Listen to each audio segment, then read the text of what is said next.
Today I'm going to show you how to install cloudHQ on your Google Workspace domain as a superadmin. To start setup, go to admin.google.com. Navigate to Security, Access and Data Control, and then click on API Controls. Next, click on Settings.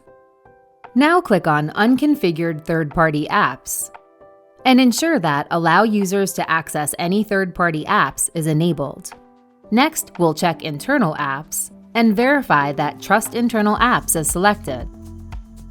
Next, we'll go to www.cloudhq.net/services and click on the Google Workspace icon. Next, click Yes, I am the admin.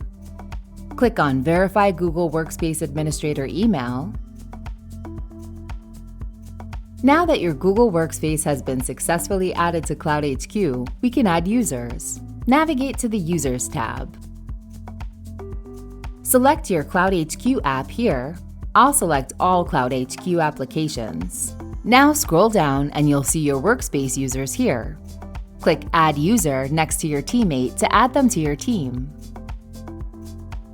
Continue adding your Workspace users to your team. When you're finished adding your users, you can view and manage your team here. Success! cloudHQ has now been installed on your Google Workspace domain. cloudHQ, helping your productivity one click at a time. Don't forget to hit the like and subscribe button if you want to know about all the latest apps that make you more productive at work.